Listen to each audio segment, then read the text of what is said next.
দেখুন, কর্তৃপক্ষর গাফিলতির প্রশ্নটা এটা সম্পূর্ণভাবে সঠিক নয়। কারণ হচ্ছে আমরা যে দাবি দাওয়া রেখেছিলাম কর্তৃপক্ষতা পূরণ করার জন্য হায়ার অথরিটি, দেখুন এখন তো প্রিন্সিপাল স্যার বা এমএসবি স্যার গিয়ে ডাইরেক্টলি ইনভেস্টিগেশনের জন্য হাতে ছুরি নিয়ে বসবেন না, এটা পসিবল না। যেটা পুলিশ ডিটেলস আমাকে আইনের উপর ডিপেন্ড করতে হবে, সেই জিনিসটা সঁপে দেওয়ার ব্যবস্থা প্রিন্সিপাল স্যার থেকে শুরু করেন পুরো অথরিটি করেছেন। তো সেই ব্যাপারে আমাদের কমপ্লেন নেই, কিন্তু আমরা চাইছি দ্রুত তৎপরতার সাথে একটা নিরপেক্ষ তদন্ত। তার রেজাল্ট আমরা এখন অবধি হাতে পাইনি, যার জন্য আমাদের আন্দোলন জারি আছে। আমরা এটা বিশ্বাস করি যে যদি এই নিরপেক্ষ তদন্তের মাধ্যমে 48 ঘন্টার মধ্যে সেটা আমরা পেয়ে যাই, তো আমরা আমাদের আন্দোলন তুলে দেবো। দেখুন, তদন্তের ব্যাপার তো আমি পুরোটা ভেতরে বলতে পারবো না যে ভেতরে কি হয়েছে না হয়েছে বা কতটা ষড়যন্ত্র হয়েছে। আইনের ওপরে আমাদের সবাইকে আস্থা রাখতে হবে। দ্বিতীয় যেটা কথা আসছে, আমার মনে হয় না এরকমভাবে কোনো সাপোর্ট বা কিছু পাওয়া যাবে ওপর থেকে, যে সিভিক ভলেন্টিয়ার ছিল বলে সে কলকাতা পুলিশ বা কারো সাপোর্ট পাবে, সেটা সম্ভব না।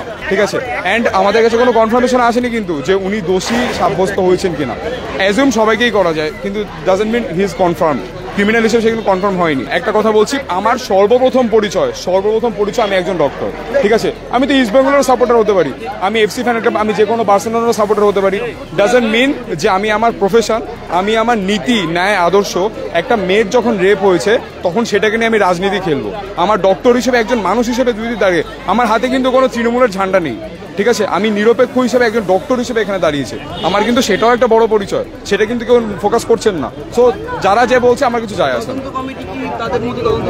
তদন্ত কমিটি চালু করেছে এবং তদন্ত কমিটি যতটা তাড়াতাড়ি জিনিসটা করা যাবে তত তাড়াতাড়ি তৎপরতার সাথে করার চেষ্টা করছে, সেটা আমাদের কাছে রিপোর্ট হয়েছে।